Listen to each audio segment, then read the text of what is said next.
What is good, Tesla family? It's Ray J back with another video. And this one I want to break down what's going on with Tesla, SPY, Nvidia, the QQQ, and a couple of other tickers. I'm going to break down what's going on with the market for tomorrow as we have some important data coming out, what the news is saying about Tesla, and what you should be watching for as we approach tomorrow and the later days of the week. But before I break into all this information, before I get into any more details, let me just mention a couple of things. I am personally not a financial planner, so take none of this as financial advice. And also, if you guys can, please check out the Moomoo link, which is down below and in the description. If you sign up for Moomoo, the link down below, and deposit $100 into the account, you're guaranteed 5 free stocks. The offer ends very soon, in just about 12 days, so check it out before they run out. Anyways, let's break down what's going on with the market and Tesla for now. So looking at Tesla, we have this very evident head and shoulders that has been developing, and it's gaining more and more strength as it's looking stronger as the days go on. Now, this is looking like it's going to likely play out as of right now, but we need to be watching to see if Tesla breaks these critical supports before this gains more merit, before it really officially looks like it's going to play out. So we want to be watching this very carefully. But I first want to talk about the market first. We have some interesting things coming out for tomorrow, and this could lead to more volatility. Now, for tomorrow, I just want to remind everyone, 15 minutes after the market opens, we have the S&P Global Composite PMI coming out. This is going to be something that could move the market a bit. Then we have the ISM Services PMI coming out 30 minutes after the market opens. So for the first 15 and 30 minutes, the PMI pieces of data could cause some volatility. They give us a good understanding of how the sectors are looking in the economy left and right. So this could cause some movements, but maybe nothing too like insane, like a CPI reading or something like that. And then later on during the day at 10:05 a.m., we have Schmidt from the Fed giving a speech. So this could cause some volatility 35 minutes after the market opens. Then after that, we have Bowman from the Fed giving a speech at 11:25 a.m. So Bowman and Schmidt are going to be giving speeches later on. That's pretty much it for tomorrow. There's not a whole ton of things coming up besides PMI. Now, when it comes to something else that's going on, the VIX is still well above its 50-day moving average, showing more and more signals of extreme fear in the markets. We're also seeing fear just continuing to drive us on many different technical indicators, from the put and call option positioning to other factors such as the stock price breadth index. So we're continuing to see fear just dictating the markets. And I just wanted to add that the fear and greed index is currently at extreme fear. The market is seeing some capitulation, and we're seeing more and more investors trying to sell as fear is driving how we're moving. As far as Tesla goes, I just wanted to quickly go over these articles. Right now, there's this news coming out that the Cybertruck is just phenomenal. It looks like a rocket from a standstill, which is very, very awesome. Now, I wanted to call this out because very soon we're going to be seeing news about the launch event, which could once again help Tesla launch to the upside. But as of right now, I'm not seeing confirmation yet on the official date and time. Still waiting for that to come out. I think that this truck is very powerful. It has so much potential to help Tesla run, and I'm going to be very excited for what's about to come. Now, to add on to this, I just wanted to mention that the Model Y is now starting at a much more affordable price relative to before. This is once again the new rear-wheel drive model. So this is great news for Tesla to some extent, as it could lead to more demand. Just wanted to add that the base price is about $44,000, which is once again kind of cheap compared to other Tesla models. But if you include some other things such as the tax write-offs, the federal EV tax credit, and also like the new results, it actually comes down to about $36,490, which is still more affordable than before. Now, Tesla also announced that they're going to be working on a more affordable EV in general, but it's not really out officially just yet. So we're going to be waiting for that, and that's going to be very important for now.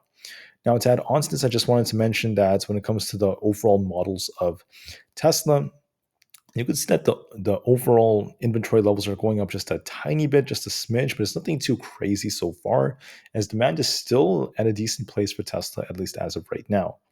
Now, to add on to this, I just wanted to mention that Tesla's volume is about 102 million. That is once again not too horrible. It's still quite decent volume. And we're starting to see, shorting going up just a little bit on Tesla. We saw about 37.65 million Tesla shares being shorted just a couple of days ago. To add on to this, I just wanted to mention that we're seeing something changing when it comes to the price action 48% of the time we're green on Wednesdays, and it's actually the opposite the other times. So it's almost 50-50, nothing too crazy. October historically is a weak month for Tesla as it's green about 38% of the time. And finally, when it comes to hourly seasonality, Tesla tends to see more green during the second and during the fifth hour of the day or around 2 o'clock p.m. To add on to this, when it comes to the price comparison, Tesla is still performing quite equally with the market. The price price ratio is kind of flat, not moving as much. So it's still kind of like holding up decently, but it's not extremely strong at the same time. Now, Truist Securities is giving Tesla a hold rating, saying you should hold on to your Tesla shares, don't sell them. It's still going to be well for the long term, as they have a very bullish target for the long term. So that's basically the general view of Tesla. Now let's talk about the technicals, how everything's looking. This is overall forming a head and shoulders. Now, you could argue that there's a smaller inverse head and shoulders that's trying to develop as well. But as of right now, it's not looking like it's holding up as well for that. Now, when we look at some other indicators, there are some signals that SPY and the market may make an attempt to bounce tomorrow in the morning. So I think Tesla's going to try to bounce just a little bit, make an attempt to retest this resistance right here. So we could see it come back to like 248 to 249 up here, gap up just a little bit, and then it could reject off that and start selling off as the day goes on because there's still quite a bit of selling pressure evident in the market. So I think there's going to be a rebound. We should see Tesla hit this 250 area or come very close to 250. And we'll see if it could break this or not. We have some tight resistance at this trend line right here. So we're going to be watching this very carefully. If Tesla rejects, we could see it start to sell off a little bit more like this and then continue to slide as time goes on. 245 is going to be a key target if this thing does end up selling off afterwards. So I do find this as the most probable move, kind of like a gap up, a little pump before it starts dropping. But if it were to drop earlier on anyways, you're going to be watching 245. 245 is going to be a key level for Tesla. If we end up breaking below this, we're going to be testing this critical support right here, which is where this green trend line happens to be.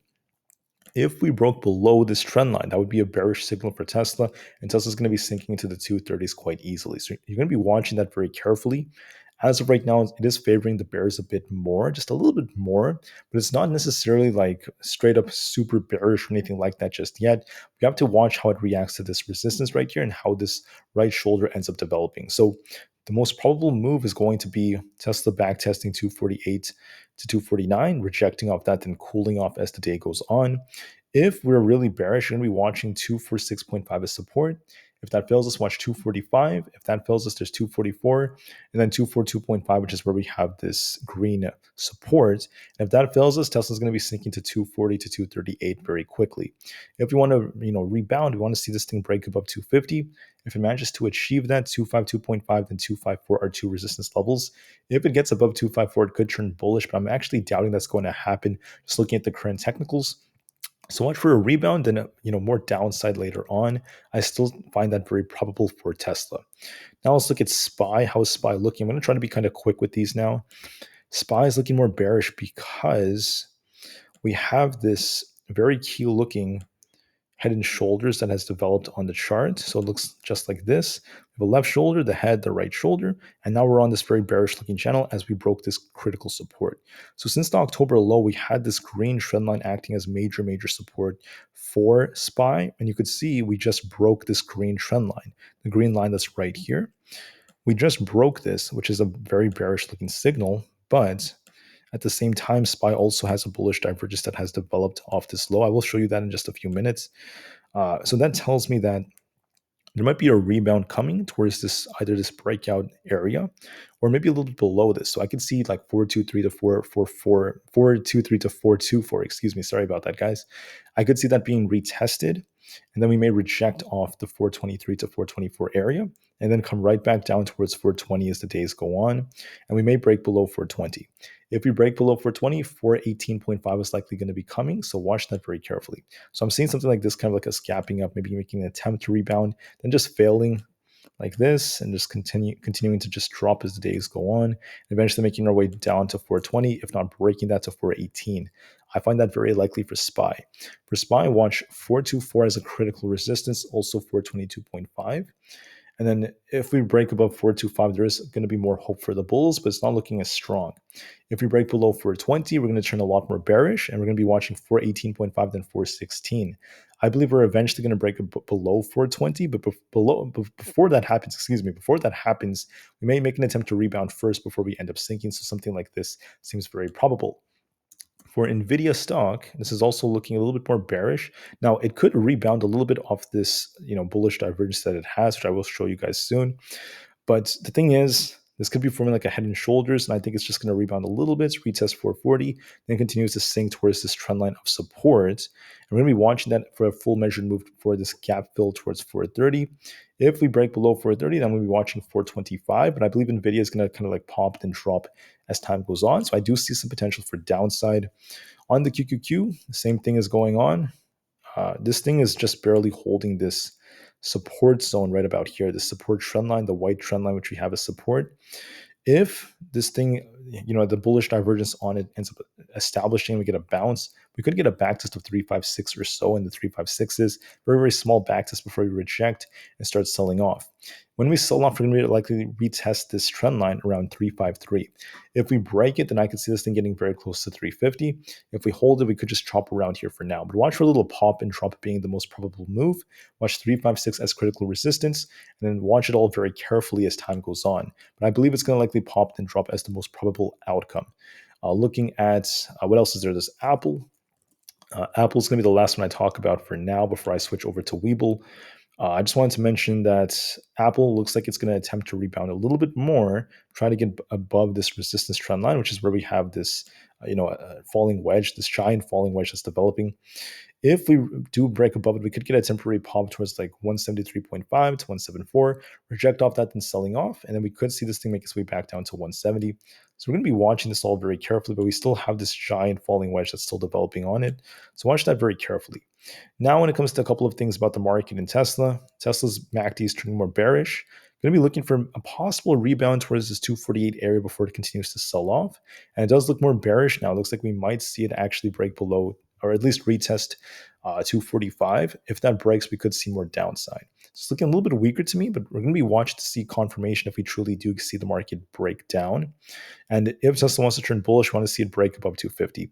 The most probable outcome is going to be a 248 to 249 retest, possibly a rejection, then more downside after that. But we're going to be watching to see how it holds its support.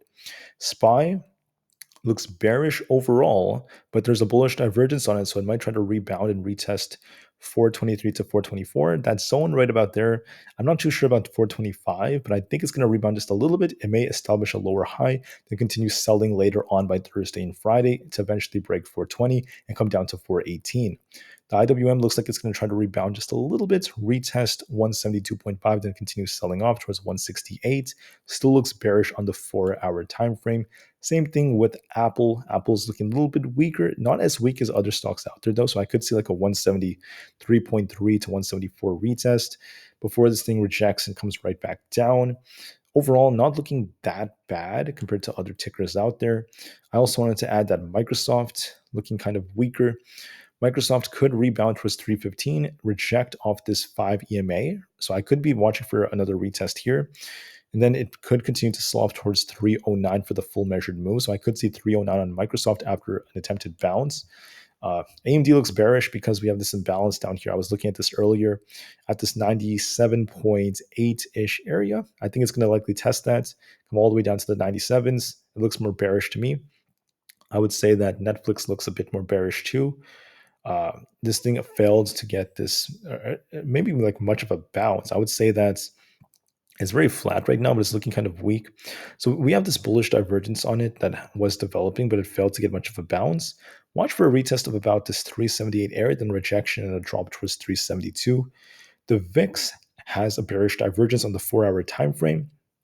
This could lead to a rejection, the VIX cooling off towards 18.8, because the market may rebound just a little bit before the market starts cooling off later.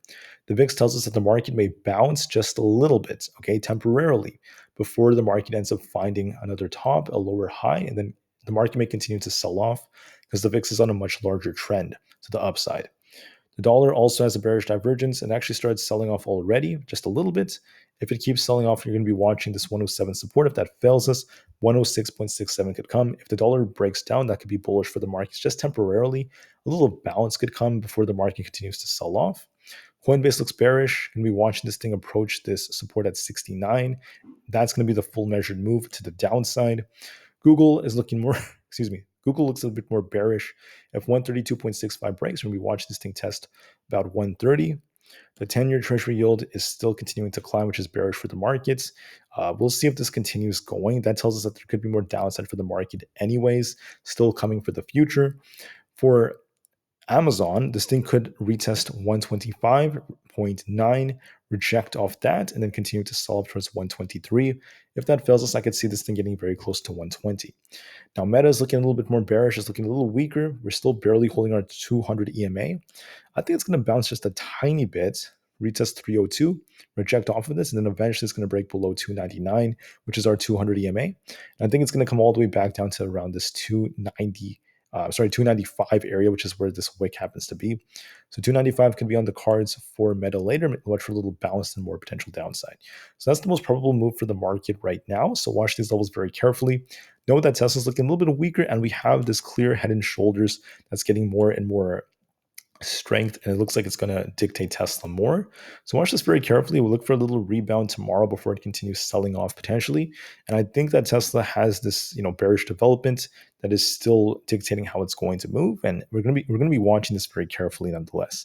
All right, so thank you all so much for listening. I hope this video was helpful for everyone out there. I want the best for all of you, so thank you so much, and I'll see you guys tomorrow morning for the next video. Thank you. Tesla to the moon, because the long term is still very bright despite these short term fluctuations. And peace out.